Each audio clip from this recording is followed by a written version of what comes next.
So the Shanti Bill does not emerge from a regulatory vacuum. India has governed nuclear energy for over 6 decades. Through the Atomic Energy Act 1962, this bill is therefore not a foundational statute, it is a restructuring statute. My question to the Honourable Minister, what problem is this restructuring actually solving, sir? Sir, in Section 3 of the bill allows not only government companies but also private companies, joint venture and even other persons notified by the centre to build, own and operate nuclear power plants and other nuclear facilities. Sir, privatization could lead to a threat to our national security and safety. How can the ministry ensure of this? Sir, Modi government is handing over our our pride. The 70 years of publicly funded research built by Pandit Nehruji, Dr. Homi Bhabha and Vikram Sarabhai, sir. And this is not real competition. It is a crony control. The Modi government is opening the door for a handful of private players to enter the highly sensitive sector. The bill does not create any clear, independent and transparent process for selecting private licensee, nor any strong parliamentary or public scrutiny of such decisions. What we see here is selective privatization profits go to private companies, but control and risk management stay with the government. Here I would like to take a flashback to our history of British Raj in India. Power without responsibility, introduced by after the Battle of Boxer. This system gave the British East India Company control over revenue collection, that means Diwani, and military power.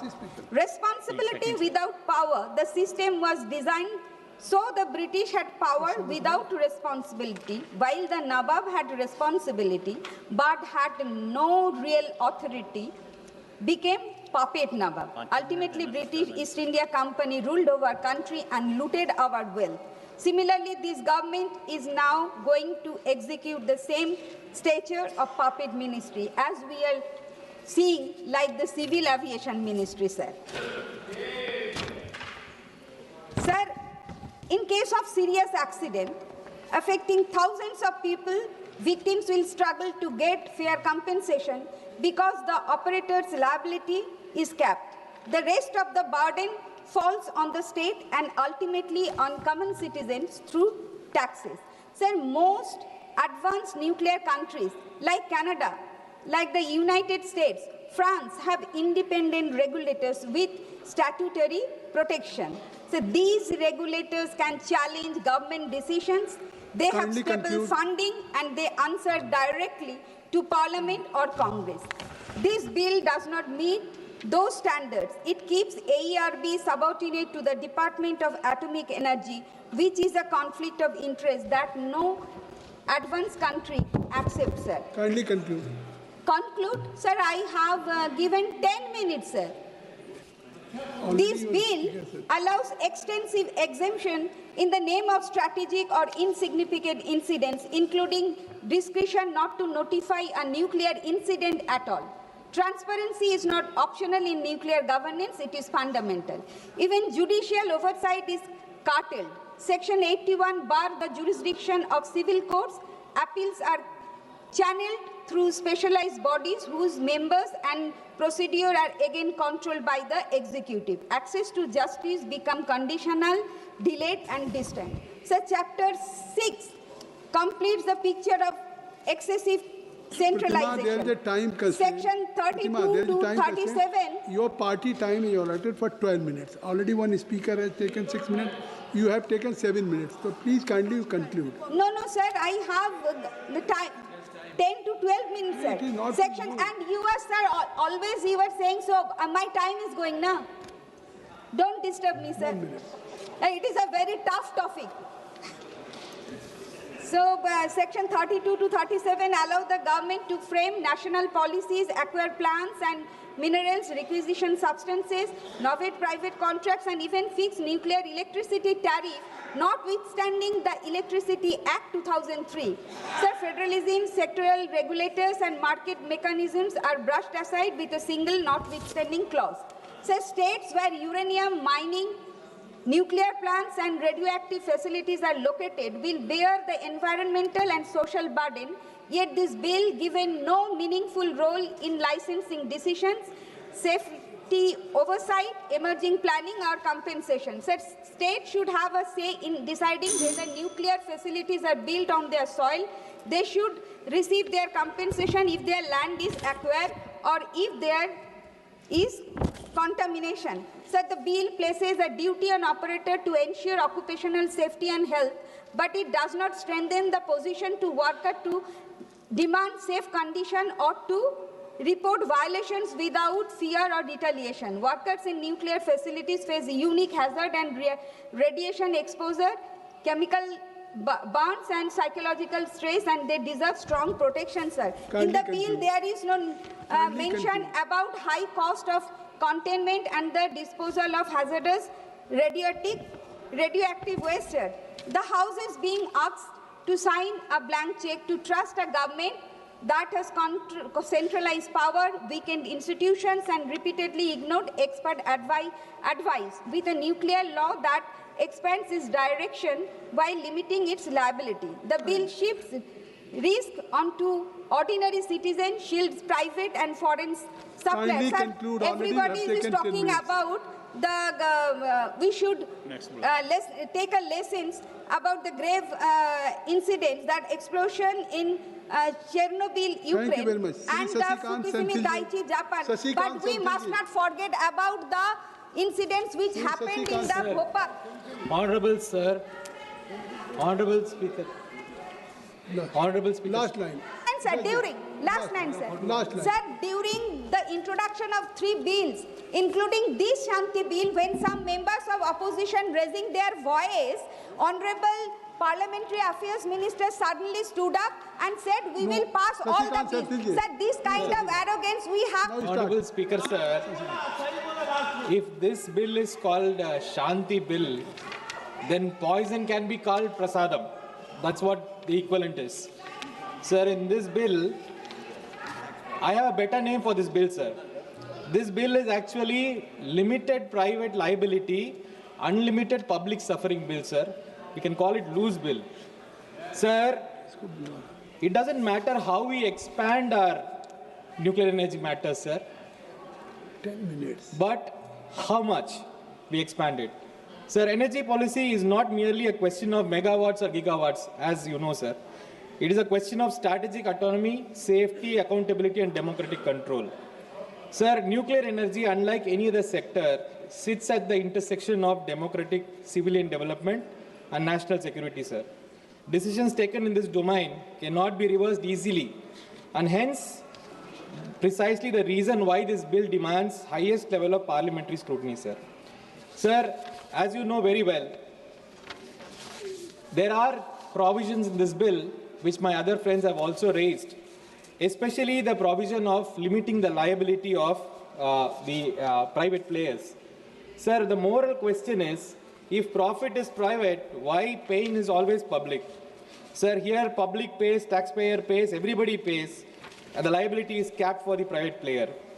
Sir, this liability capping is almost very similar to, sir, if you have a bridge and the bridge fails, then the contractor pays only half the amount or a certain cap, after which then it is taxpayers' money which has to compensate for all that. So, sir, there are major other issues that we have also raised, sir. It's the first time in Indian history this bill allows private companies to own and operate power plants. Sir, nuclear power plants. It opens the doors for joint ventures and foreign companies, so we have to be extremely careful, sir. So the government argues that these changes are necessary to meet India's ambitious nuclear capacity targets. Sir, we are also told that India needs around 100 gigawatts of nuclear power, but that actually deserves careful examination. Sir, Indian nuclear expansion has historically been constrained not by ideology, sir, but by 3 real-world factors: financing, land acquisition and public consent, and international technology denial regimes. Sir, none of these problems are solved just by privatization. So financing challenges can be addressed through sovereign guarantees, green bonds, and public investment, as many other countries have done, sir. But public consent requires trust, transparency, and credible safety mechanisms. Trust that is harder to build when you have private players inside, profit-driven private players in this picture. Sir, what this bill does instead is to treat nuclear energy just like any other infrastructure sector, comparable to highways or telecom. Sir, this is a category error. Nuclear energy is not just another market. It involves radioactive materials, long-lived waste, and risks that no insurance market can actually truly price, sir. So energy security cannot be reduced to market efficiency alone. And I talked about the nuclear liability, and capping it to 300 STR is not at all accepted, sir. Around 3,900 crores. Sir, then we should ask this question, why now? As we had already pointed out, there has been tremendous external, strategic, and commercial pressures on the government to do this. So in simple terms, sir, the government has sorted or yielded to these pressures, and especially to some friendly corporate houses. Sir, let me be very clear, sir. India has always been a very strong player in this area, having a very good regulatory mechanism. But right now, this bill has put everything under a big issue. Sir, also we should remember how our indigenous planning, capability planning for nuclear sector has been compromised by this. So the Indian nuclear program is not merely an energy project. It is a scientific and a technological ecosystem painstakingly built over decades through indigenous efforts under conditions of sanction, technological denial, and international isolation. Sir, actually what has happened, we know very well, sir. I don't have to go into the history of how all this came. India's three-stage nuclear program based on pressurized heavy water reactors using natural uranium, followed by fast breeder reactors, and ultimately thorium-based system. This whole ecosystem is now being affected by this particular bill, sir. So now what will happen, sir? One large-scale private participation is allowed, especially with foreign technology partnership. The entire logic of decision-making changes, sir. Private operators accountable primarily to shareholders. They will prefer imported proven reactor designs.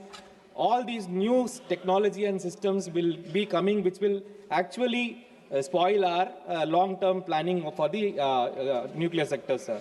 So at the end of the day, we are going to be dependent on foreign reactor vendors, foreign spare parts, and foreign fuel assurances in a very critical sector, sir. Sir, and I don't have to even tell about the regulatory overstructure. The entire regulatory mechanism is completely compromised. The government controls the appointments. The government controls even the search committee. It is like the government, which is the primary promoter, is also the regulator and also the person who allows justice mechanisms. If there is something which is going wrong, people are not even allowed to file a complaint. Even the players, civil society, or anybody who is affected cannot go and complain about any issue regarding this matter. The government needs to approve who will make a complaint on these matters. I don't really understand what is this logic of putting a restriction on the justice mechanisms as such, sir. In fact, I really don't understand and also my friend Arun Nehru had talked about the effect this bill will have on the pricing of the electricity which comes out of these reactors. So, in fact, I have also seen the government has made a provision in this bill to actually regulate that price of this thing. So, the Honorable Minister will also have to explain why this provision was brought inside this bill of regulating the pricing, where the normal regulators are kept aside and it is in a bill. Sir, I just want to conclude by saying, sir, this bill is basically, sir, what we are actually asking is, we are not against energy security, sir. We are not against all this. But the point is, this bill requires scrutiny. This bill requires clause-by-clause reading. So we request the Honorable Government to rewrite the bill with full liability, with proper independent regulation, with open courts and honest disclosure. Sir, no development is worth health issues in this country for its citizens. So my request is, please put the bill to stronger scrutiny for a committee, or please rewrite the bill again. Thank you. Thank you. Sri Biren Singh ji. धन्यवाद sir. That's why I'm sitting here to just heard you. That's it. मैं सतत दोहन तथा उन्नयन नाभिकीय ऊर्जा द्वारा भारत परिवर्तन विधेयक 2025 के विरोध में अपना वक्तव्य देने के लिए खड़ा हूं। माननीय अध्यक्ष जी, यह सरकार निजीकरण के नाम पर देश की हर चीज बेचने पर तुली हुई है। हवाई अड्डे बिक गए, बंदरगाह बिक गए, सार्वजनिक उपक्रम बिक गए। अब इस विधेयक के जरिए परमाणु ऊर्जा जैसे अत्यंत संवेदनशील रणनीतिक क्षेत्र को भी अपने चहेते लोगों के हवाले करना चाहती है। यह नीति नीलामी, जहां राष्ट्रीय सुरक्षा, जनजीवन और भविष्य की पीढ़ियों की कीमत पर कुछ चुनिंदा कंपनियों को मुनाफा पहुंचाने के लिए जो है सरकार खुले तौर पर जनता की संपत्ति को निजी तिजोरियों में डाल रही है और इस सदन से केवल मोहर लगवाना चाहती है। तो सवाल यह नहीं कि सरकार यह क्यों ऐसा कर रही है, सवाल यह है कि अब देश की सुरक्षा भी जो है कि प्राइवेट लोगों के लाभ के लिए गिरवी रख दी जाएगी। माननीय अध्यक्ष जी, मैं जो अधिनियम आया है उसके धारा 3 और 7 की तरफ ध्यान आकर्षित करना चाहता हूं कि धारा 3 के अंतर्गत निजी कंपनियों को ऊर्जा संयंत्र का निर्माण, स्वामित्व और संचालन करने की अनुमति दी गई है और धारा 7 के माध्यम से लाइसेंस की शर्तें, अवधि और संशोधन का पूरा अधिकार केंद्र सरकार को सौंप दिया गया है। यह व्यवस्था परमाणु क्षेत्र में नीतिगत निर्णय से हटाकर प्रशासनिक विवेक के अधीन कर दिया गया है और इतना संवेदनशील क्षेत्र किसी भी स्थिति में लाइसेंस राज और नोटिफिकेशन राज से संचालित नहीं किया जा सकता। माननीय अध्यक्ष जी, हम आपका ध्यान अधिनियम के धारा 9 की तरफ ले जाना चाहता हूं। धारा 9 में अनुसंधान, विकास, नवाचार और लाइसेंस की छूट दी गई है। मैं पूछना चाहता हूं कि जब परमाणु पदार्थ और विकिरण शामिल हो तो छूट शब्द का प्रयोग ही खतरनाक है। यह प्रावधान भविष्य में निजी संस्थाओं को नियामक निगरानी से बाहर प्रयोग करने का रास्ता खोल सकता है। अध्यक्ष जी, धारा 11 से 16 तक धारा 13 में ऑपरेटर की देनदारी सीमित कर दी गई है और धारा 14 स्पष्ट करती है कि सीमा से अधिक नुकसान की जिम्मेदारी होने पर केंद्र सरकार इसे उठाएगी। जैसे दुर्घटना निजी संयंत्र में हो, निर्णय निजी संपत्ति का कंपनी का हो, लेकिन भुगतान राज्य और देश की जनता करे, यह इसे रोका जाना चाहिए। न तो यह नैतिक है, न ही न्याय संगत है। हम आपका ध्यान जो है धारा 17 से 27 की तरफ ले जाना चाहता हूं, जिसमें परमाणु ऊर्जा नियामक बोर्ड की नियुक्ति, विस्तार, हटाने का अधिकार सब कुछ कार्यपालिका के अधीन है और धारा 25 के तहत सरकार कुछ भी गतिविधियों को नियामक के दायरे से बाहर कर सकती है। जबकि नियामक ही स्वतंत्र नहीं होगा तो सुरक्षा केवल कागजी बन के रह जाएगी। माननीय अध्यक्ष जी, धारा 28 से 31 के बीच में जांच, तलाशी, कार्रवाई की शक्तियां मुख्यतः केंद्र सरकार और उसके अधीन संस्थाओं को दी गई है। राज्यों और स्थानीय प्रशासन और स्वतंत्र विशेषज्ञों का कोई स्पष्ट भूमिका नहीं है, जो संघीय ढांचे के विपरीत है। माननीय अध्यक्ष जी, अध्याय 5 के धारा 32 से 46 के बीच में जो नीति निर्धारण, अधिग्रहण, अनुबंध के अन्वेषण, छूट और आपात शक्तियां, ये सब कुछ सौंप देती है और वह भी पर्याप्त संसदीय नियंत्रण के बिना परमाणु शक्ति पर ऐसा केंद्रीकरण लोकतंत्र के लिए जोखिम है। अतः हम आपसे अनुरोध करते हैं अंत में कि परमाणु ऊर्जा का विस्तार आवश्यक हो सकता है, लेकिन निजीकरण बिना कठोर जवाबदेही के अस्वीकार है और कार्यपालिका का अत्यधिक नियंत्रण संवैधानिक संतुलन को कमजोर करता है और परमाणु सुरक्षा को बाजार तर्कों पर नहीं छोड़ा जा सकता। मैं सरकार से आग्रह करता हूं कि इस विधेयक को संयुक्त संसदीय समिति को भेजा जाए और बिना व्यापक चर्चा के इसे पारित न किया जाए। आपको बहुत बहुत धन्यवाद sir. Shri R Sachidanandam ji, R Sachidanandam. I rise to speak on the Shanti Bill 2025. The very name Shanti, meaning peace, immediately reminds us the irony embedded in this legislation. Much like Operation Smiling Buddha, this bill carries a name that suggests peace, while in reality it represents the absence of it. In fact, the name appears to symbolize not peace for the people, but the government's deep and continuing love for privatization. Honorable Speaker, sir, after repealing the Atomic Energy Act 1948, the Atomic Energy Act 1962 was enacted. Subsequently, this act was amended 3 times in a progressive manner. Each of these amendments gradually broadened the scope of the nuclear power generation, which was originally confined strictly to the central government. However, even with these amendments, the core principle remained intact, that atomic energy must be used solely for the welfare of the people of India. The atomic energy clearly ensures the nuclear power is the strategic national resource meant to serve people interest, national security, the people's welfare. Unfortunately, the proposed Shanti Bill 2025 departs fundamentally from this principle. This bill discloses the dangerous shift where atomic energy is no longer centered on public welfare, but it is being redirected towards corporate welfare, that is especially for Modi's best friend Adani.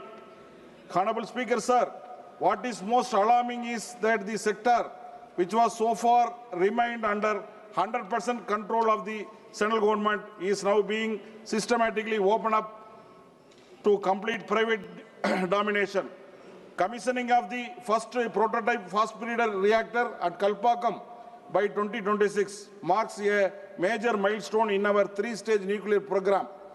It proves that the public sector institutions like Bhavini and NPCIL are fully capable of expanding nuclear power safely and indigenously. Kalpakkam stands as a symbol of India's scientific self-reliance, where indigenous design, fuel fabrication and reactor technology have been achieved without dependence on the foreign or private players. This success strengthens our strategic autonomy and showcases the strength of public sector research and manufacturing. Today, India's nuclear capacity is steadily growing from 8.18 gigawatt to projected 55 gigawatt and ultimately 100 gigawatt, entirely through public investment and strictly regulatory oversight by the AERB. In this context, the Shanti Bill and the move to privatize nuclear power is unnecessary and dangerous. Nuclear energy involves high-risk technologies like fast breeder reactors and radioactive waste management, which cannot be driven by profit motives. This is not merely a policy change. It is a profound shift in the philosophy of the governance. Atomic energy is not an ordinary commercial commodity. It concerns national safety, environmental security, and the future of our people. Handing it over to private corporate interests raises serious questions about accountability, safety, and sovereignty. Through you, sir, I seek clarify from government of several serious concerns regarding the entry of the private sector into nuclear power generation. Who will supply the nuclear fuel to private nuclear power plants? Will it be imported by private entities or supplied by the government? How will spent fuel be stored, monitored and controlled? What mechanism will ensure the long-term safety and security of spent fuel? Kindly Who is conclude. bear the response, sir? One minute, sir. Who will bear the responsible for the decommissioning the nuclear fuel plants after completion of the 40-year life cycle? In the unfortunate event of the nuclear accident, who will bear the nuclear liability and compensate the affected public? Honorable Speaker, sir, I wish to draw the attention of the House to reports published in the New York Times regarding the nuclear device that was installed in the Nanda Devi region of Himalayas and subsequently went missing. It was reported that the device contained nearly 1/3 of the plutonium used in the Nagasaki atomic attack.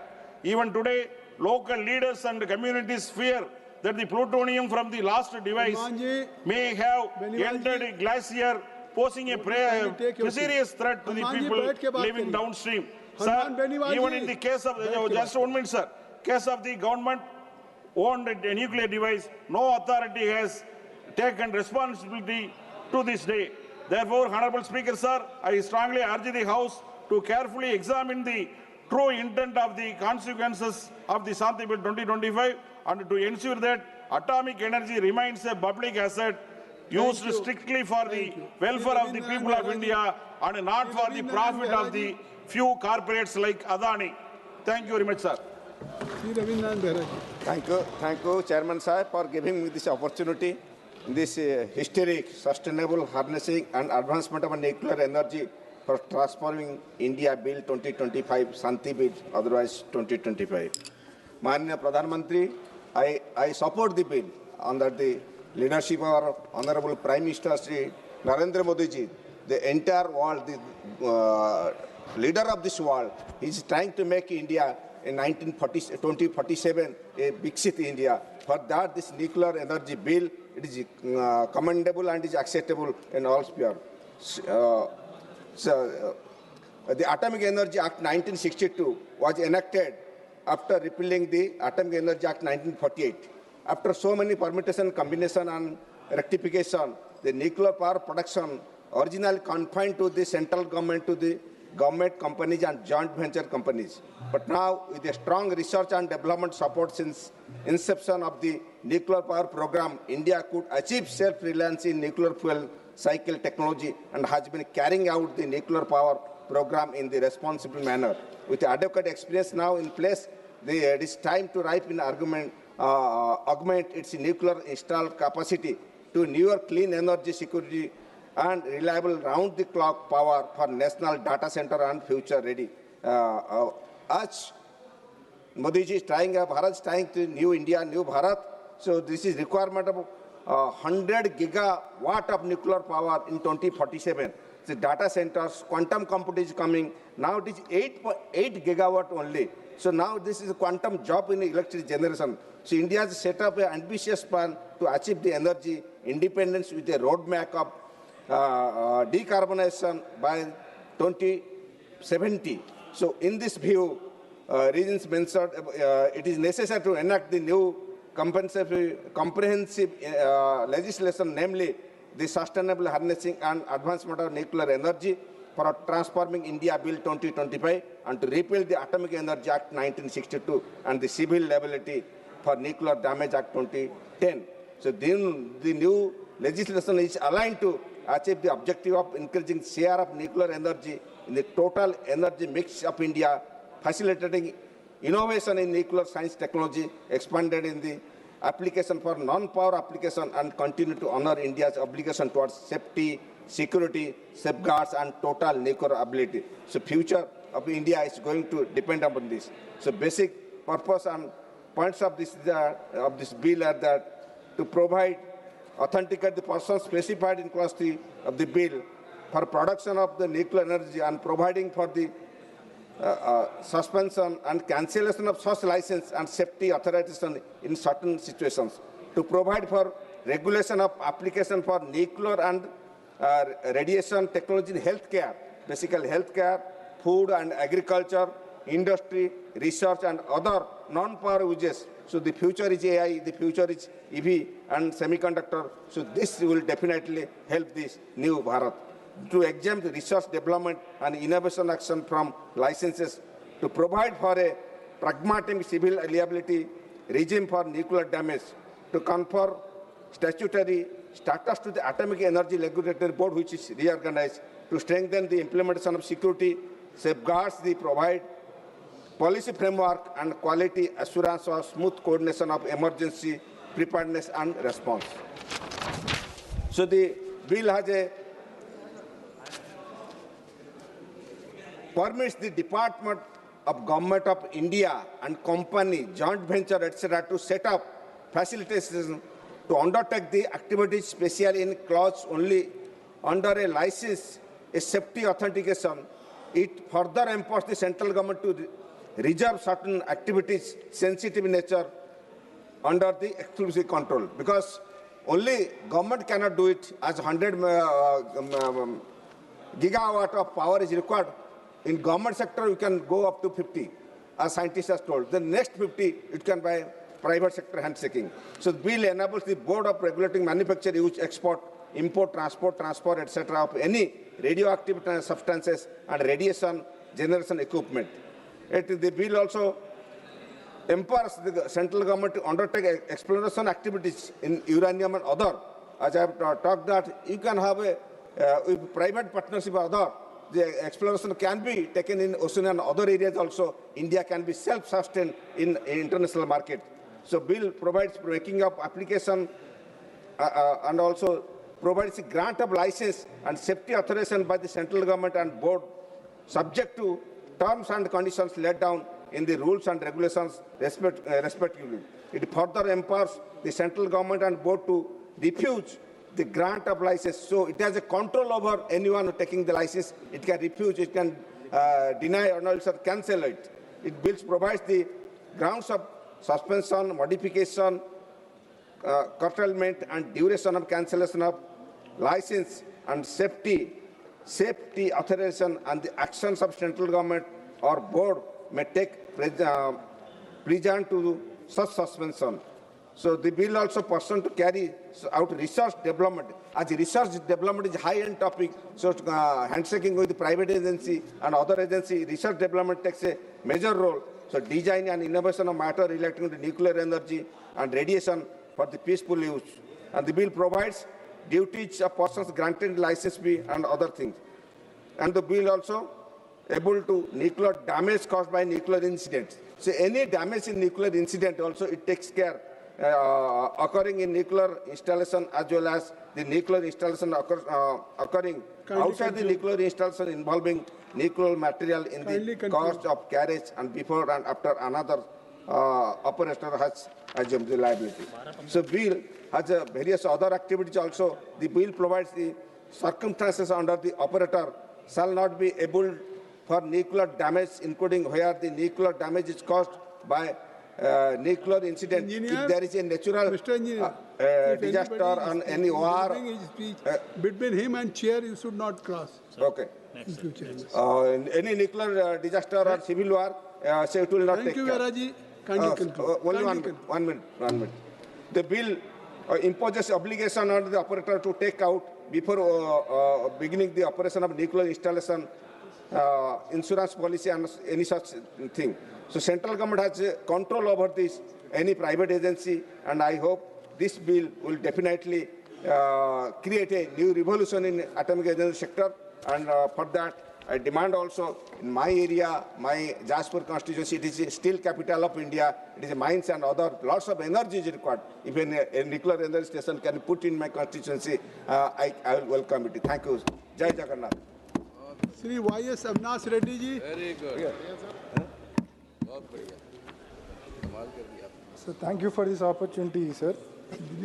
Sir, before talking about the sustainable harnessing and advancement of nuclear energy bill, I would like to go one step back, sir. Sir, uranium is the primary fuel for nuclear energy, sir. My parliamentary constituency, Kadapa, has one of the highest uranium reserves in the country. Sir, Uranium Corporation of India Limited, UCIL, is running mining and processing plant at Tummalapalli village in my constituency from the last 18 years. Keeping in view of the national interest, our people from 6 villages have given their valuable lands to UCIL in spite of the knowledge of severe radiation risks because of uranium. Sir, yet the UCIL does not have any respect towards people, sir. They does not have any compassion towards their grievances. I have represented Honorable Minister also several times, sir, regarding hazardous chemical wastes at Tailing Pond, the need to shift Kotala village by providing R&R package. Yet no action is taken so far, sir. Sir, land acquisition issues and land loser quota jobs are still pending, sir. I request the government to create confidence and be liberal in addressing the grievances of our people, as they have sacrificed lands for a national cause and consented for uranium mining in spite of so many health risks, sir. Sir, coming to the merits of the proposed bill, sir, this bill provides long overdue regulatory clarity and institutional strengthening. Sir, by granting statutory backing and enhanced powers to AERB, the bill addresses a long-standing concern regarding the adequacy and independence of nuclear safety regulation in India.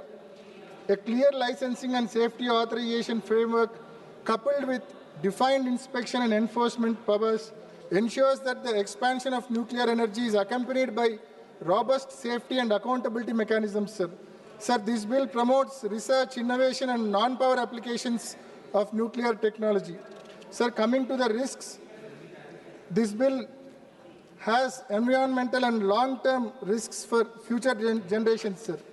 Sir, while the bill talks about safety and waste management, it does not clearly mention how radioactive waste will be safely stored and monitored over long term. Nuclear waste remains dangerous for decades, even centuries, but the law does not clearly fix responsibility for environmental cleanup once plant stops functioning. Sir, there are no clear legal duties on who will pay for and manage long-term waste storage and land restoration. Because of this, there is real concern that the cost and risk of nuclear waste management may be pushed on to the future governments and future generations. Such long-lasting environmental risk require clearer legal safeguard and stronger accountability, sir. Sir, in this bill, there is a gap in emergency preparedness at the local level, sir. Sir, the bill gives strong emergency powers to the central government, but it says very little about preparing people on the ground to handle a nuclear emergency, sir. Sir, district administrations, local hospitals, disaster response teams, and nearby communities are the first to face the impact of any accident. However, the bill does not clearly talk about training, medical preparedness, emergency drills, or public awareness programs in areas around nuclear plants. Sir, without strong local capacity and planning, central control alone may not be enough during a crisis, sir. This gap raises concern about whether our emergency response system is truly ready to protect lives of the citizens, sir. Okay. Sir, with these comments and with these suggestions, I support this bill, sir. Thank you. Thank you. Thank you. माननीय सदस्य श्री सुधाकर सिंह जी.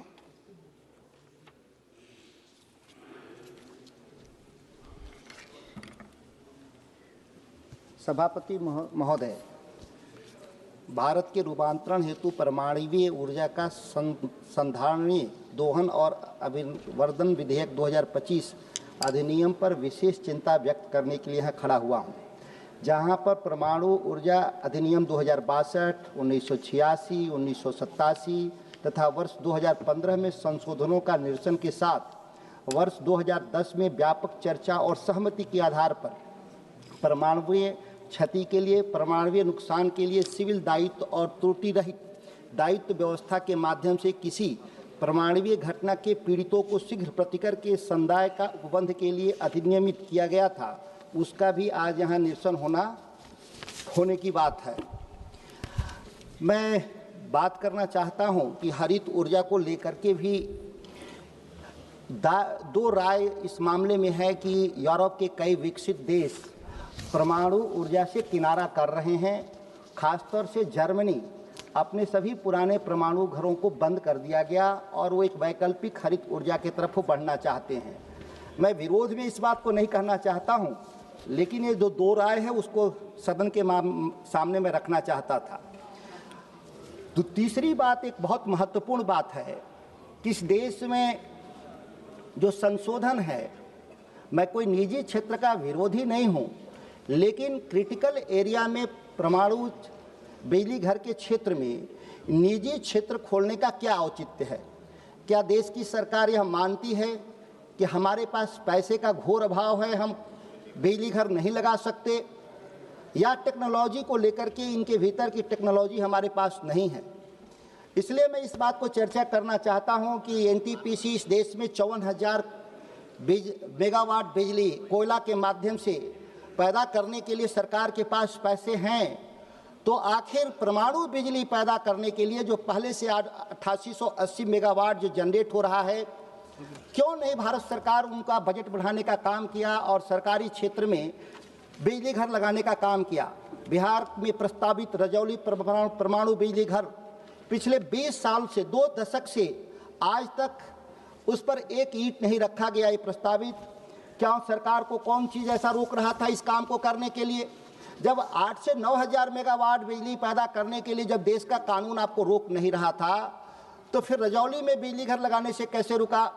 अगर पैसे का अभाव था तो इस देश में कोयला आधारित बिजली घर और पन बिजली घर कैसे लग रहे थे?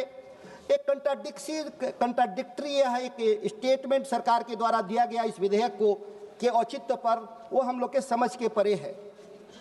इसलिए मैं कहा कि इसका विरोध इसलिए भी नहीं है क्योंकि बिजली, परमाणु बिजली अगर पैदा ही करना है तो सरकार के नियंत्रण में क्यों नहीं बिजली पैदा होना चाहिए? क्योंकि यहाँ ड्यूडल टेक्नोलॉजी का इस्तेमाल होता है, जहाँ परमाणु बिजली पैदा करने में जो संबंधित जो यूरेनियम है, अगर निजी क्षेत्रों के जरिए कहीं से लीक हो गया, जो अभी भी हो रहा है, कई जगह पे बिहार में यूरेनियम पकड़े गए, देश के कई हिस्से में यूरेनियम पकड़े गए, जबकि ये टोटली गवर्नमेंट के कंट्रोल में है। जिस दिन निजी क्षेत्रों में चला जाएगा, ये सुरक्षा टूट जाने का खतरा। 1 मिनट सर दिया जाए, बिहार का सवाल है। मैं एक और बात कहना चाहता हूँ कि इस हरित ऊर्जा से देश के किसानों की भी चर्चा है, इसलिए मैंने बोला हरित ऊर्जा से जो पैदा होगा तो हरित ऊर्जा में हमको अभी केवल और केवल दिया जा रहा है सौर ऊर्जा, जो 8 घंटे हमको बिजली किसानों को मिलती है। बिजली विभाग ने अलग से फीडर बना दिया गांव के किसानों को कि 8 घंटा से ज़्यादा बिजली नहीं देंगे। क्या सरकार इसमें यह बात रिजर्व करेगी कि परमाणु बिजली से पैदा होने वाला 24 घंटा बिजली किसानों के लिए भी 24 घंटा उपलब्ध हो रहेगा? इसके लिए भी इसमें प्रावधान अगर करेगी तो बहुत अच्छा होता। इसके अलावा जो सबसे बहुत महत्वपूर्ण है कि धारा 12 उपधारा 2, जहां किसी भी व्यक्ति की लापरवाही और स्वयं की भूल चूक के कारण कोई नाभिकीय नुकसान होता है तो प्रचालक ऐसे व्यक्ति के लिए उत्तरदायी नहीं होगा। ये बहुत ही चिंतनीय विषय है कि कोई दुर्घटना हो जाएगा वो मानवीय चूक से, तो उसके आधार पर कंपनसेशन नहीं मिलेगा। ये बहुत अच्छी बात तो नहीं कह सकते। समाप्त कीजिए प्लीज। एक मिनट सर। धारा 13(3) भारत सरकार अतिरिक्त पूर्ति करेगी, जबकि यह इसका मुनाफा निजी क्षेत्र को जाएगा, तो क्यों नहीं यह प्रतिपूर्ति केवल निजी क्षेत्र करेगा, सरकार क्यों करे? क्योंकि मुनाफा तो प्राइवेट सेक्टर को जाना है। इसमें विदेशी आपूर्तिकर्ताओं को नाभिकीय चूक पर कोई भी जुर्माना नहीं देना होगा, छूट दे दिया गया जो 2010 के कानून में था। धन्यवाद जी, धन्यवाद। श्री संदन चौहान जी। धन्यवाद सभापति महोदय। आज सबसे पहले परमाणु ऊर्जा क्षेत्र में अपना जीवन लगाने वाले होमी बाबा जी को याद करते हुए the sustainable harnessing and advancement of nuclear energy for transforming Indian bill 2025 शांति के बारे में आपने बोलने का समय दिया। मैं इसके लिए आपका धन्यवाद, आभार व्यक्त करता हूं। मान्यवर, 2014 में भारत की परमाणु ऊर्जा क्षेत्र में 4.4 गीगावाट जो है कैपेसिटी थी। आज हम 8.8 में हैं 2025 के अंदर, और 2047 का विकसित भारत का संकल्प आदरणीय प्रधानमंत्री जी का जो है उसे पूरा करने के लिए 100 गीगावाट की आवश्यकता है परमाणु ऊर्जा की। इन ज़रूरतों को देखते हुए जहां थोरियम का बड़ा संग्रह भारत के क्षेत्र में है और पाया जाता है, वहीं इसे भारत के लोगों के कल्याण तथा अन्य शांतिपूर्ण प्रयोजन के लिए परमाणु ऊर्जा के विकास, नियंत्रण और उपयोग हेतु एक विधिक ढांचा प्रदान किया जा सके। इस बिल के आने के पश्चात परमाणु ऊर्जा अधिनियम 1962, 1986, 87 और 2015 में जो संशोधन किए गए, कहीं ना कहीं उनको ध्यान में रखते हुए मजबूती प्रदान करने का काम होगा। वर्ष 2010 में CLNDA जो civil liability for nuclear damage act है, उसके अंदर जो बदलाव किए गए, कहीं ना कहीं उन सभी चीज़ों को ध्यान में रखते हुए परमाणु घटना के पीड़ितों को शीघ्र प्रतिकर एवं उपलब्ध कराया जाए, ये अधिनियम में किया गया है।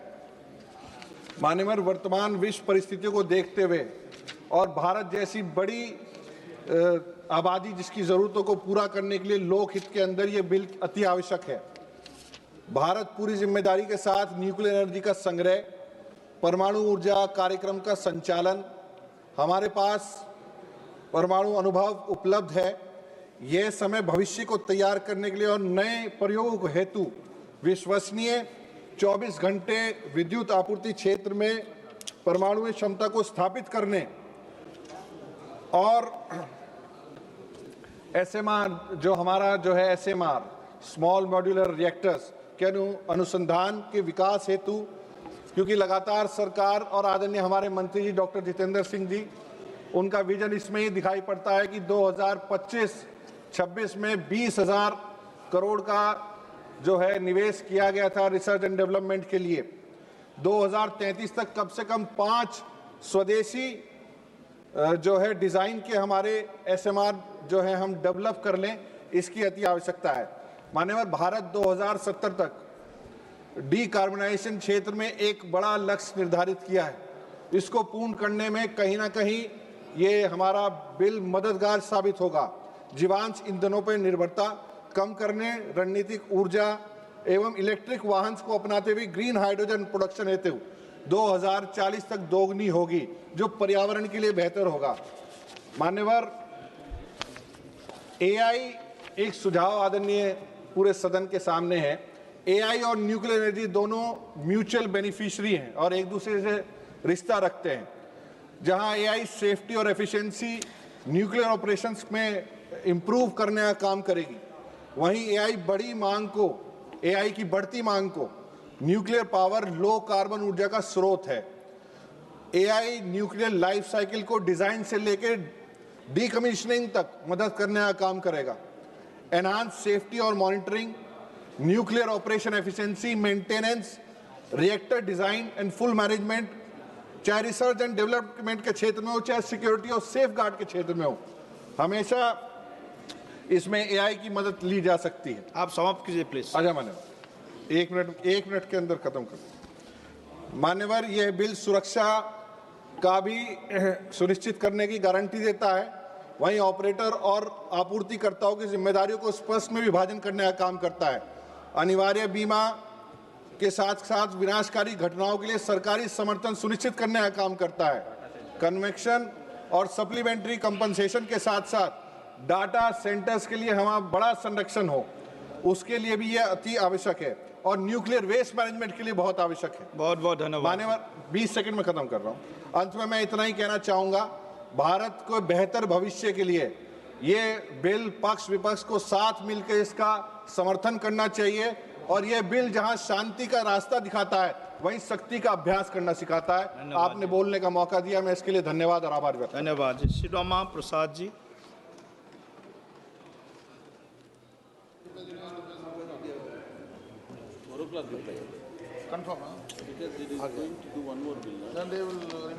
माननीय सभापति महोदय, भारत के रूपांतरण के लिए नाभिकीय ऊर्जा का संधारणीय दोहन और अभिवर्धन विधेयक 2025 जन विरोधी है, पर्यावरण विरोधी है, सुरक्षा विरोधी है। विदेशी देशी कॉरपोरेट घरानों को निजी फायदा पहुंचाने के मकसद से लाए गए इस विधेयक का मैं विरोध करता हूं। इतने महत्वपूर्ण और गंभीर विधेयक पर चर्चा हो रही है महोदय, माननीय प्रधानमंत्री जी को ऐसे अवसर पर जरूर सदन के अंदर रहना चाहिए था।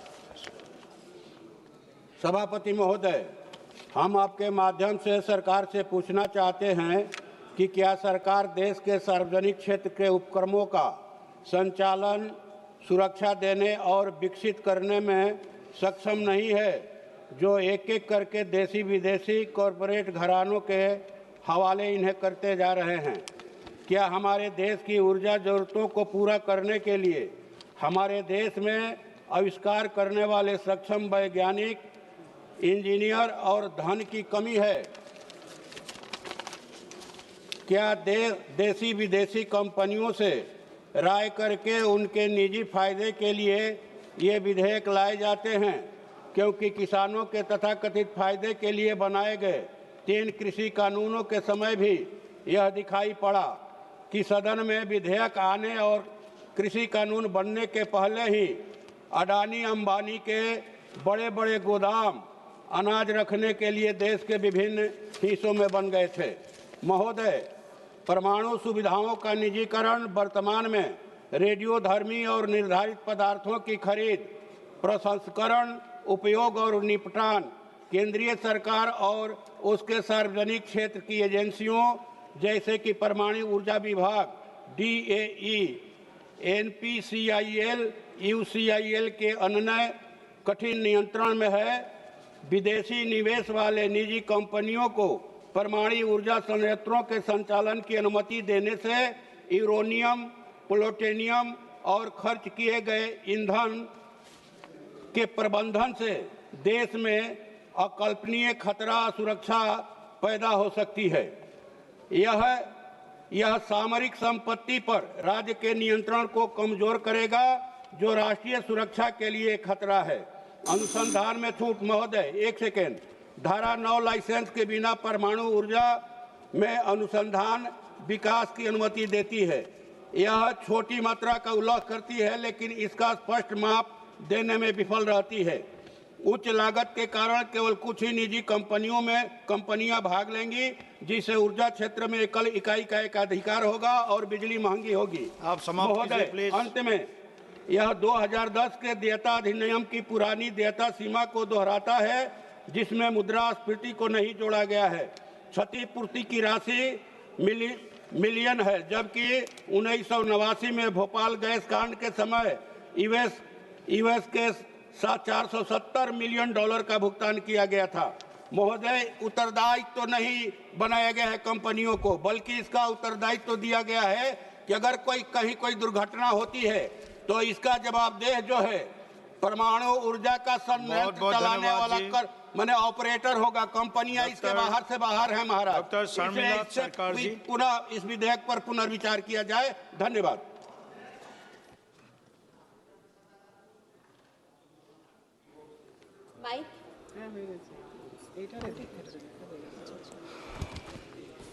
Thank you, sir, for the opportunity to speak on an important bill, that is Shanti Bill 2025.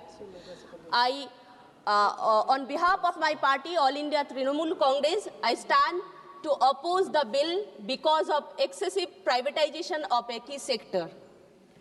Sir, for decades, India treated nuclear energy as a strategic public responsibility, not because of ideology, but because of scale of risk. Nuclear power is not an ordinary sector. A single failure has consequences that last for years and generations. The bill is called Shanti, but it has done nothing than wreck the mental peace of Indian citizens. Clause 3 of the bill opens Indian nuclear sector to private companies and joint ventures. According to this bill, private firms can engage in fuel cycle activities, equipment manufacturing, power generation and plant operation. The bill dismantled the principle that India stood for decades. This is not reform. This is just privatization without any accountability. The current disaster, that is the aviation sector, is an example of operation of monopoly in the skies. The government has bent rules, even suspended the flight duty time limitation rules, which are meant to ensure the safety of pilot and passengers. With this bill, there is no guarantee that rules will be conveniently bent or suspended to benefit some companies. Another problematic domain is the new bill to remove an earlier provision under right of recourse. This also has been removed in this current bill. Why? Why are you so anti-people, sir? Let me tell you. Because your foreign friends asked you to remove this. That's why. The bill limits liability of ₹1 crore in case of severe breach. Sir, they have put an amount of 1 crore on the lives of humans. This is the true face of BJP. BJP can put a cost of 1 crore on Indian citizens. The maximum liability of the operator has been fixed at ₹3,000 crore. Does this account for inflation, sir? Or long-term effect of nuclear accident? Almost 40 years ago, after the Chernobyl nuclear accident, studies has reported that cancer, infertility, cardiovascular accident, and so many birth defects, so many things have been happening for more due to the damage to the DNA. Please. Sir, just a minute. Sir, I want to remind this House that in 2010, under the UPA government, brought an amendment to the Civil Liability for Nuclear Damage Bill. The BJP called the government a sellout. What is doing now? BJP is being a sellout, sitting on Bengal's right. You are sitting on Bengal's 2 crore dues. Sir, Banglar 2 কোটি টাকা আটকে রেখে natural ডিজাস্টারের 43,500 টাকা আটকে রেখে এবং সমগ্র শিক্ষা অভিযানের 19,000 কোটি টাকা আটকে রেখে এটুকু প্রমাণ করেছে বলছি আটকে রেখে এটুকু বলেছে বাংলা বিরোধী এখন এই বিল এনে প্রমাণ করতে চাইছে যে তারা ভারতীয় নাগরিকের বিরোধী তো সেই জন্য আমি sir though the bill is important but I oppose the bill and I demand the bill should be sent to a standing committee. Thank you, sir. Vamsi Gaddamji. Yes. Sir, I thank you for this opportunity, sir. So I want to first start off by saying, very unfortunately, this bill is named Shanti Bill, sir. It's camera. Without camera, no talking, sir. Sir, Yes. this Camera, sir, camera. Sir, this bill has been named the Shanti Bill, sir. मेरे हिसाब से ये bill तो एक अशांति bill होना चाहिए, sir, because the points that are raised in this bill are very dangerous to the safety of our country, sir. So I want to raise a very important point. This government is showing no accountability, no responsibility, no answers to any issue that is happening around the country, and they are ultimately facing no consequences. Why I am raising this, sir? You talk about the recent attacks on our country, be it the Delhi terror attacks. Nobody talks about this subject. We all saw Rahul Gandhi ji raise that after Operation Sindoor, what is the government going to do when there is a next attack that is going to happen on our country? Unfortunately, nobody talks about this. When we try to raise it, there's no time allocated to that. When we talk about unemployment issues, the government doesn't take any responsibilities. They promised 2 crore jobs per year since the last 11 years. Nobody talks about that. You talk about Indigo crisis, there is no accountability on that. The government is encouraging private players. When Indigo makes 7,000 crores profit and Air India makes 10,000 crores losses the same years, the government doesn't talk. The rupee devaluates, the government doesn't talk. So why I'm raising all these important issues is, when this government introduces a bill like the atomic bill, removing the liability from the suppliers, who is going to be liable when an accident or an incident happens in the nuclear space, sir? So we have to understand the biggest disastrous change is the change to the civil liability law. If you are so confident that there are not going to be any accidents, there are not going to be any nuclear incidents, I've heard some of the members say that we are very safe, there's no incident going to happen, then why is this liability law being removed, is my question to the Honorable Minister through you, sir. So when we talk about France, Russia, China, South Korea, all of them are state-owned and government-owned, sir. Who will be responsible is the biggest question that comes when we talk about this bill. The government is passing this bill to put national security, national defense in the hands of private players, sir. I want to ask, what is it that the people have given mandate for? And are the people okay when we take such draconian decisions in putting such power in the hands of few private players, sir? So we all know, Honorable Member Manish Tiwari ji has rightly raised, when Adani has shown interest to enter the nuclear space, within a month, this bill is put up, sir. Is it a pure coincidence? Or are we repeatedly doing the same mistakes that were done in the last 10 years? Sir, we have to learn from history. We always keep looking at the mistakes that our predecessors have done, and we have to take forward-thinking actions. We have to take decisions which impact our children of the future for the better. But unfortunately, sir, this Shanti bill is all about risk. And it's not about if it will happen, sir. It is about when it will be happening. And when such an untoward incident happens, if everything is safe, if everything is diluted, the liabilities are diluted, the nuclear danger, the nuclear incident does not care about intention, sir. It does not care if it is a private player that is owning the nuclear plant or it's a government player that is owning the nuclear plant. Radiation does not behave like a gas tragedy or a water tragedy, sir. It does not leak or does not disappear. We have to think about the children of the future. Radiation is zameen mein bas jati hai, sir. India's previous governments, previous leaders would take responsibility if there was any untoward incident, if there was loss of life to the people of our country. We have heard about resignations of ministers taking responsibility in our earlier governments. But unfortunately, today, we simply divert the topic and we go on to the next one.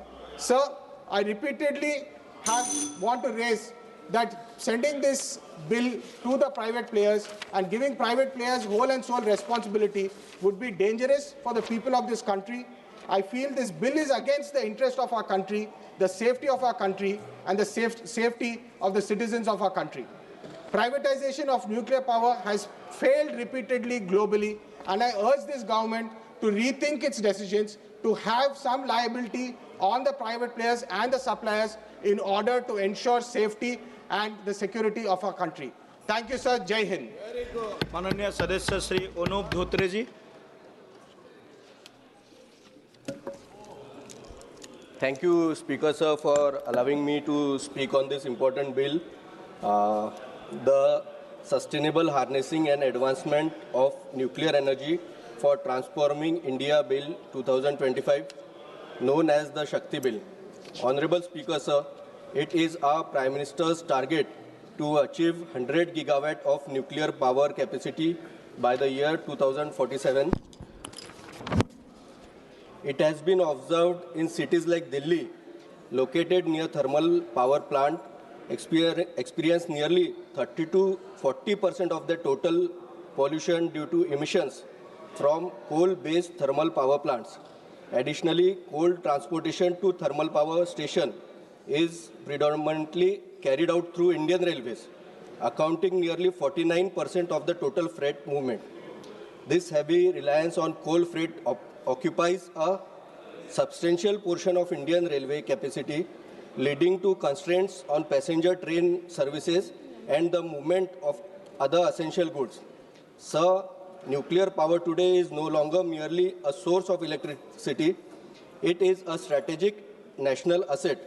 During 2024-25, India generated 56.68 billion units of nuclear electricity, thereby preventing an emission of 56.68 million tons of carbon dioxide in a single year, which was one of the lowest life cycle greenhouse gas emissions.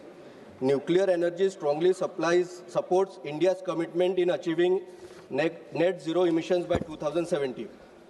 Nuclear reactor produce hydrogen by using methods such as electrolysis and advanced thermochemical cycles or hybrid methods. Hydrogen is fuel of automobile industry with zero emissions. Sir, nuclear power also is cost-effective and commercially viable. Some of the cheapest electricity in India today is generated by nuclear power plants. The Tarapur Atomic Power Station Unit 1 and 2 generate electricity at less than 1 rupee, which is highly competitive. Moreover, our nuclear power operator, NPCIL, is AAA rated company, consistently earns commercial profit, clearly dispelling the notion that nuclear power in India is not an economically viable option. However, the cost of establishing a nuclear power plant in India is approximately 20 crores per megawatt.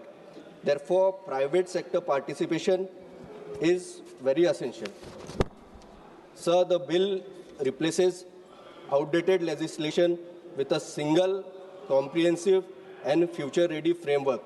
It strengthens significantly our regulatory oversight, rationalizes civil liability provisions, enable responsible participation with fully safeguarding national interests.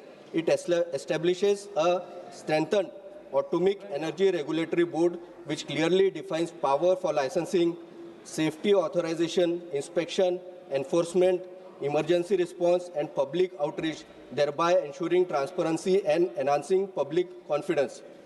Sir, the BARC has developed TAG24, which stands for Trombe Akola Groundnut 24, a popular and high-yielding groundnut variety through mutation and recombination breeding at its Trombe facilities.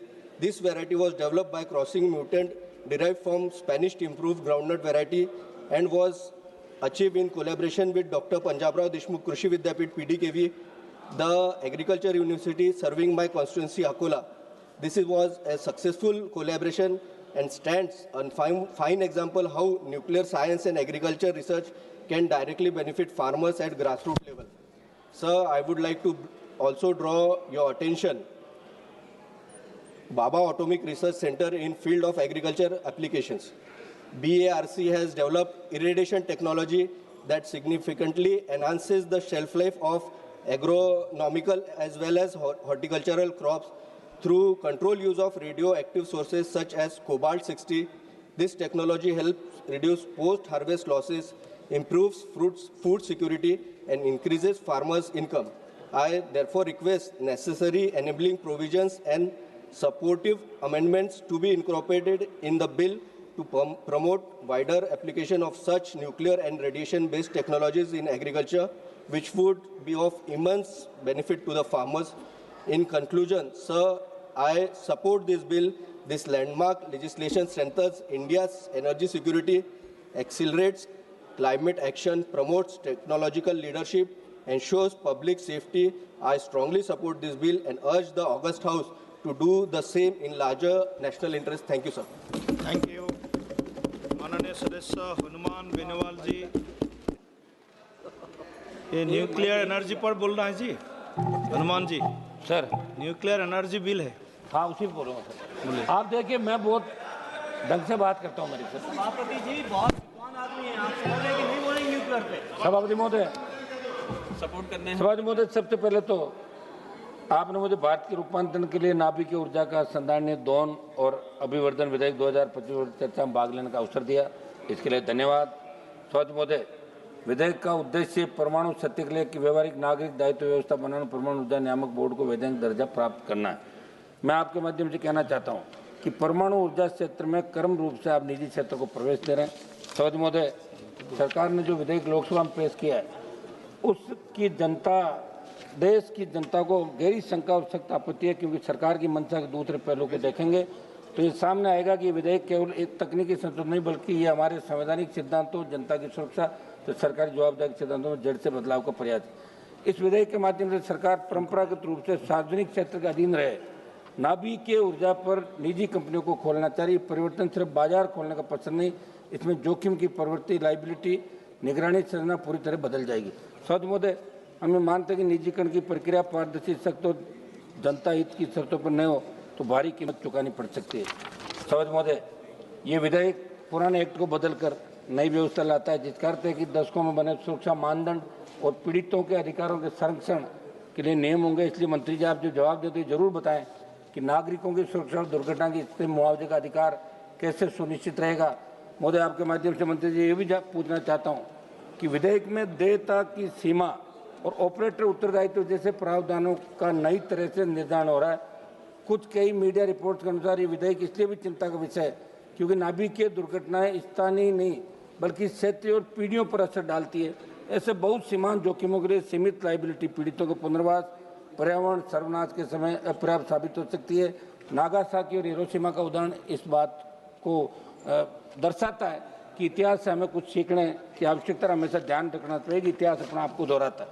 सभापति महोदय, निजीकरण ये विधेयक नाभिकीय ऊर्जा जैसे अति संवेदनशील क्षेत्र को निजी कंपनियों के लिए खोलता है। मंत्री जी से पूछना चाहता हूँ कि क्या सरकार ये गारंटी दे सकती है कि मुनाफे की दौड़ में सुरक्षा से समझौता नहीं होगा, क्योंकि इतिहास बताता है कि जब भी उस जोखिम वाले क्षेत्रों में निजीकरण हुआ नुकसान आम जनता ने ही उठाया। दूसरा सवाल, दुर्घटना हुई तो जिम्मेदार कौन? मैं मंत्री जी पूछना चाहता हूँ, इस बिल में लाइबिलिटी को सीमित और स्पष्ट किया जा रहा है और लाइबिलिटी सीमित होगी तो पीड़ितों को मुआवजा कौन देगा, क्योंकि परमाणु दुर्घटना का असर केवल एक जिले एक साल तक नहीं रहता, उसका असर पीढ़ियों तक जमीन पानी और स्वास्थ्य पर पड़ता है। सभापति महोदय, मेरा आग्रह है कि जनता को इसमें अंधेरे में क्यों रखा गया? क्या कोई व्यापक लोक परामर्श हुआ? क्या कोई खुली जन सुनवाई हुई? क्या सरकार का ऐसा रवैया नीतिगत व जबरदस्ती नहीं? महोदय मंत्री जी, जब आप ये बताएं कि रेडियो धर्मी कचरे का स्थायी और सुरक्षित निपटान कहाँ और कैसे होगा, क्योंकि अगर आज इसका उत्तर नहीं है तो हम भविष्य की पीढ़ियों के लिए जरूर ये जेल छोड़ के जा रहे हैं। आपके माध्यम से सरकार को ये भी कहना चाहता हूँ कि विकास का मतलब ये नहीं कि सुरक्षा को कुर्बान कर दिया, जनता के अधिकारों को सीमित कर दिया जाए।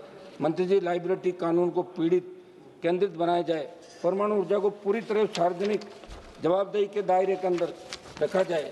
सभापति जी, ये अटल जी ने ये पोखरण के अंदर परमाणु जो परीक्षण किया था और निश्चित रूप से उस समय बहुत बड़ा दबाव था। उससे पहले कांग्रेस सरकार के अंदर 1974 में परमाणु परीक्षण हुआ और हिंदुस्तान ने बाहरी जितनी भी बड़ी ताकतें थी उनको दरकिनार करते उनके दबाव को परमाणु परीक्षण करके ये वर्ल्ड में संदेश दिया कि हिंदुस्तान परमाणु क्षेत्र में बड़ी ताकत बन के उभर गया। लेकिन आज अपन जो करने जा रहे हैं ये कोई खिलौनों की दुकान नहीं खोल रहे हैं, खिलौना बना लिया कर लिया। ये हमारे पास अगर मेक इन इंडिया की अपन बात करें, जब परमाणु क्षेत्र में अपन प्राइवेट को घुसा देंगे सबको, तो अपन खुद क्या करेंगे?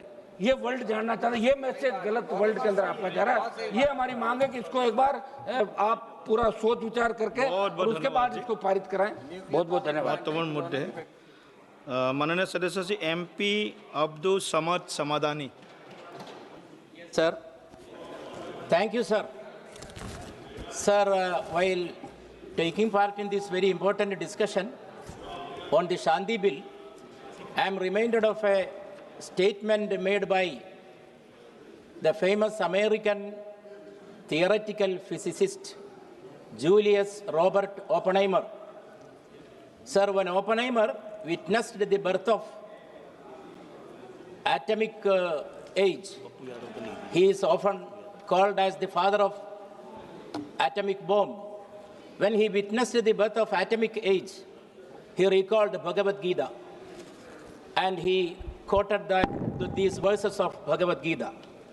Divi Surya Sahasrasya Bhaved Yuga Paduttida Yadibha Sadrishisa Syad Bhasastasya Mahatmana, which means if the radiance of 1,000 suns were to burst forth at once in the sky, that would be like the splendor of the mighty one. Unquote. Sir, it is a verse of awe, also of a warning. Warning about a power that overwhelms human control. Sir, that warning must guide this august assembly, this house, when as we debate this Shanti Bill. Sir, the very acronym Shanti invokes peace, tranquility and sustainability. But sir, it is very unfortunate to state that the bill, though it expands nuclear power generation, it leaves behind a statutory vacuum, especially in three very important, sensitive, critical areas. I draw the attention of the Honorable Minister. First of all, the bill fails to establish a truly independent nuclear safety regulator. Sir, such a regulator has to be made answerable to the Parliament, insulated from both the executive and the nuclear establishment. But sir, unfortunately, the bill does not have such a provision. Sir, in a sector where a single failure can cause irreversible harm, regulatory subordination is unacceptable. Secondly, sir, the bill ushers in private and foreign participation in one of the most strategically sensitive sectors of the Republic. Sir, the bill is indebted to privatization.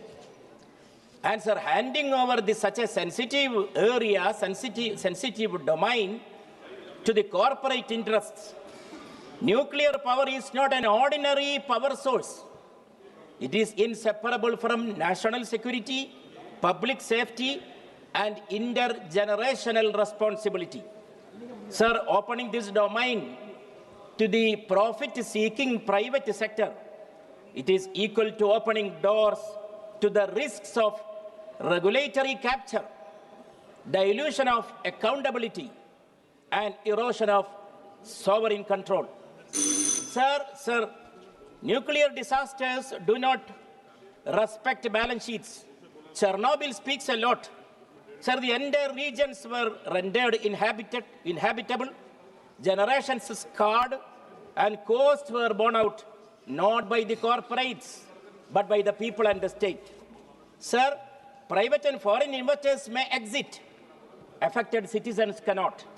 Thirdly, sir, my criticism, my opposition, my accusation to this bill is that the bill is conspicuously silent on long-term radioactive waste management and emergency preparedness. Okay, sir, we have, sir, 7 minutes, our party. No. 2 minutes, sir, I will conclude. Sir, with more important federalism, whenever the government is coming with a new legislation, always, sir, nowadays, recently, the casualty is the most important federalistic character of the Constitution. Here also, sir, there is no mention of any sort of meaningful consultation with the states that bear the brunt of nuclear risk. Sir, federalism cannot be reduced to a procedural formality when the consequences are existential. Sir, India needs clean and reliable energy, no doubt. But, sir, nuclear energy without ironclad law, democratic consent, and sovereign accountability is not Shanti. It is equal to finding and making loopholes that may lead to Ashanti. It is a gamble with the lives of the people. Sir, in the bill, in the title, it is said that it is for transforming India. I would like to get an answer from the Honorable Minister, transforming which kind of India? Whose India? And also the bill is, sir, in the introduction, it is stated for the welfare of the people. Welfare of which section of the people? I can't understand.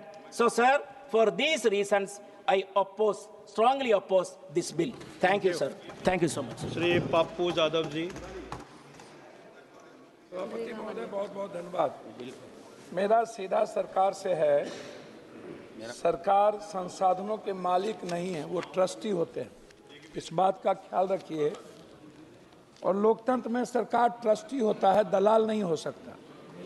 मैं बराबर कहता हूँ और हमेशा ये शब्द हमारा रहता है कि सरकार जो इंटरप्रेन्योरशिप को बढ़ावा दे रही है या टेंडरप्रेन्योरशिप को बढ़ावा दे रही है। ये अमेरिका और यूरोप आप कहीं जाइए तो सरकार किस चीज़ को बढ़ावा देती है, इसको पहले आपको समझना चाहिए। योग्यता नहीं, पहुंच देखती है यहाँ की सरकार। अनुभव नहीं, सत्ता से नज़दीकी देखी जाती है कि कौन सबसे ज़्यादा नज़दीक है। मैं इसीलिए यह बात कह रहा हूँ कि बार बार यह सवाल उठता है कि संसाधनों का असली मालिक भारत का हर नागरिक है, कोई कॉरपोरेट नहीं हो सकता। वही कंपनी, वही समूह, वही चेहरे। इन संसाधनों पर नियंत्रण तो यह केवल आर्थिक नहीं बल्कि नैतिक प्रश्न भी सवाल है। मैं सरकार से मेरे सीधे सवाल है, क्या सभी टेंडर में समान प्रतिस्पर्धा हुई है? क्या एमएसएमई, स्टार्टअप और क्षेत्रीय कंपनी को मौका मिला है? क्या हर सेक्टर में वही कंपनियां सबसे योग्य थी? इस टेंडरप्रेन्योरशिप की सबसे बड़े लाभार्थी वही दो कॉरपोरेट समूह क्यों दिखते हैं? प्रतिस्पर्धा नहीं, पूर्व निर्धारित विजेता तय क्यों हो जाता है सरकार के द्वारा, और अनुभव नहीं, सत्ता से जो नजदीकी वही क्यों बन जाता है। अगर हर नीति का लाभ कुछ इने गिने लोगों तक सीमित रह जाए तो देश में पूंजीवाद नहीं, कॉरपोरेट साम्राज्यवाद को पैदा करेगा। मैं हमेशा से एक बात पर्यवेक्षक हूं, क्या बिना भरोसेमंद बिजली के डेटा सेंटर संभव है? एक बात हमेशा ख्याल रखिएगा कि जनाब, अमेरिका की कुछ चीजें मैं आपको बताना चाहूंगा। एसएमआर बनाम अन विकास, संक्षिप्त तुलना, कोयला, उच्च प्रदूषण, कार्बन दायित्व, लॉजिस्टिक निर्भरता, सौर ऊर्जा, स्वच्छ लेकिन अनियमितता, भूमि गहन, एसएमआर, 24/7 बेस लोड, कर्म भूमि, कम कार्बन, औद्योगिक और डिजिटल विकास के लिए उपयुक्त। भारत के पास विश्व का लगभग 25% थ्योरियम भंडार है। भारत की 3 चरणीय परमाणु नीति, यूरेनियम आधारित रिएक्टर, प्लूटोनियम आधारित रिएक्टर, थ्योरियम आधारित रिएक्टर, एसएमआर में ईंधन रिफ्यूलिंग अंतराल 5 to 10 वर्ष into 7। वैश्विक संदर्भ, अमेरिका, यूके, कनाडा, फ्रांस ने एसएमआर को राष्ट्रीय ऊर्जा रणनीति में शामिल किया। यूरोपीय संघ ने परमाणु ऊर्जा को ग्रीन टैक्सोनॉमी मान्यता दी। अमेरिका में एसएमआर को डेटा सेंटर और एआई इंफ्रास्ट्रक्चर से जोड़ने की नीति बनाई।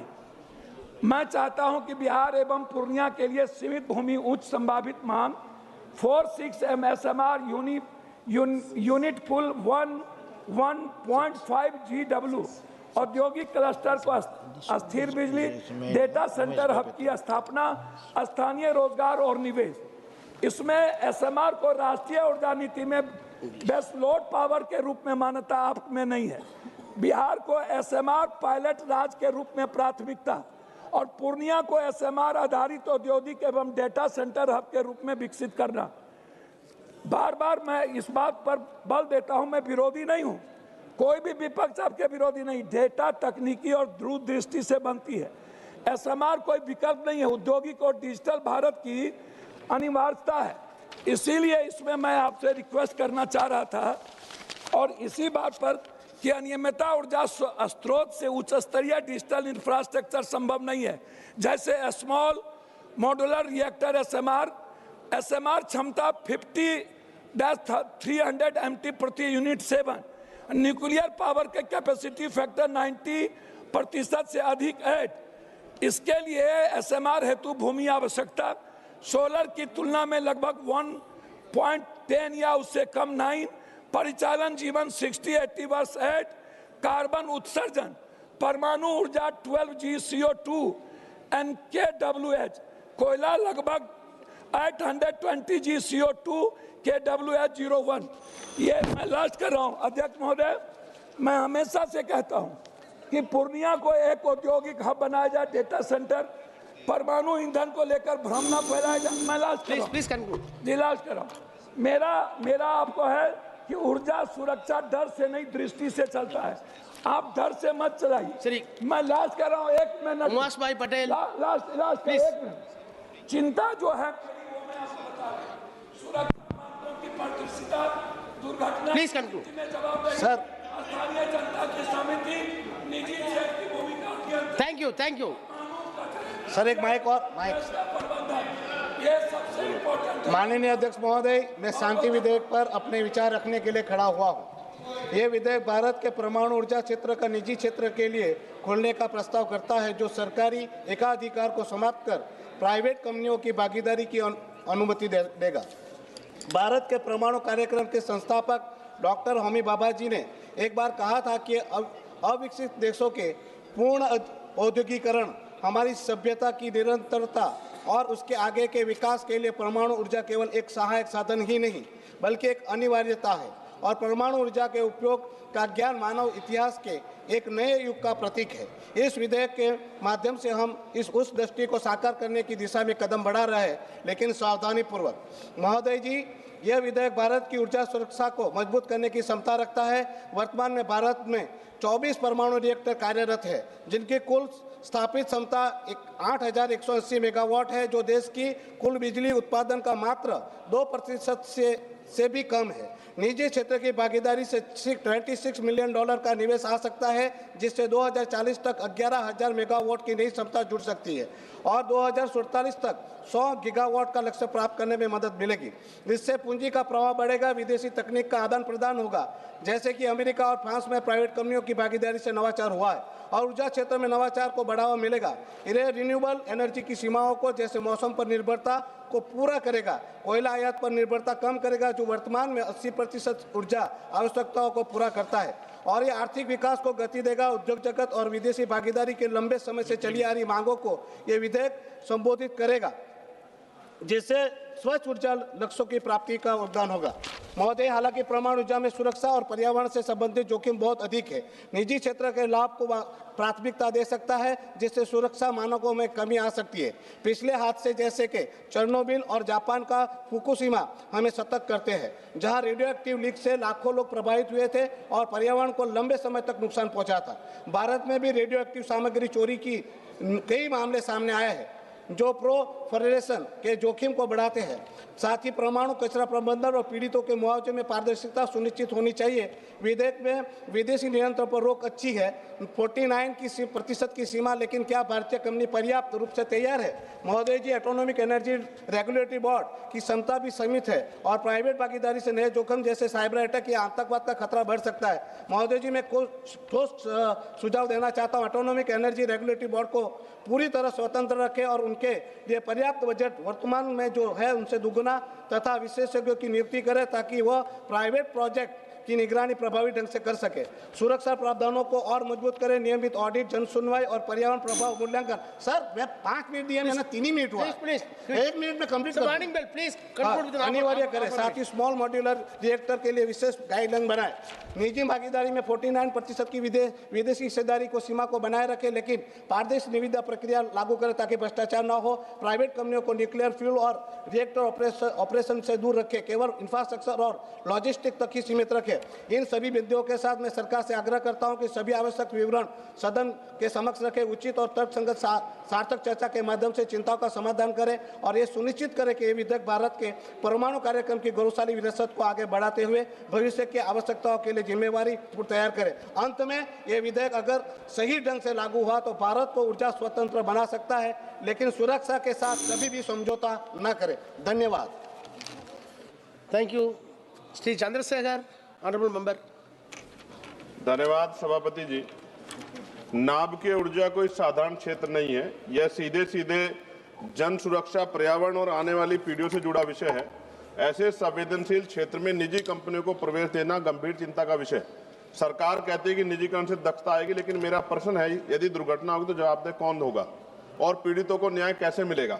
यह विधेयक कॉरपोरेट को सुरक्षा और जनता को असुरक्षा देता है। सरकार कहती है कि नियामक बोर्ड में वैधानिक दर्जा दिया गया है, लेकिन खंड 7 से और 20 देखें, नियुक्तियां सरकार करेगी, सख्तियां सरकार तय करेगी, हटाने के अधिकार भी सरकार के पास होगा।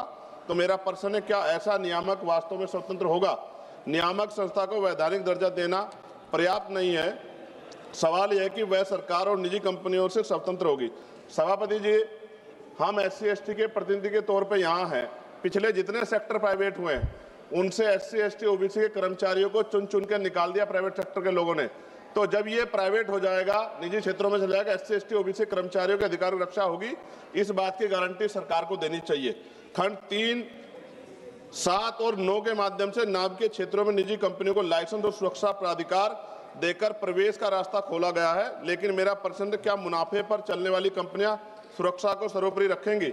महोदय, परमाणु दुर्घटना की कीमत कंपनी देश की जनता को चुकानी पड़ती है। खंड 11 से 15 स्पष्ट करते हैं कि नाभिकीय दुर्घटना की स्थिति में जवाबदेही को सीमित और नियंत्रित कर दिया गया है। यह विधेयक 2010 के नागरिक नाभिकीय दायित्व कानून की मूल भावनाओं को कमजोर करता है।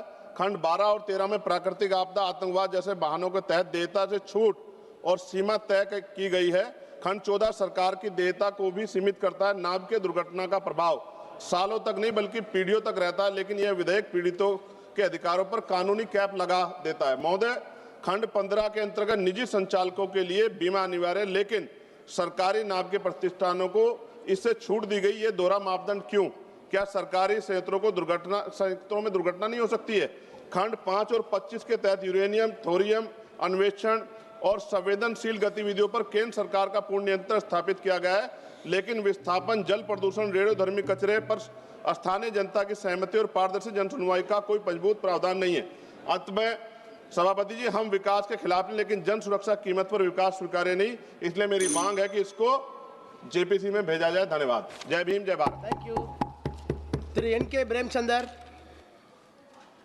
Thank you very much, Mr. Chairman, sir. Sir, I vehemently oppose this Shanti bill with utmost ashanti.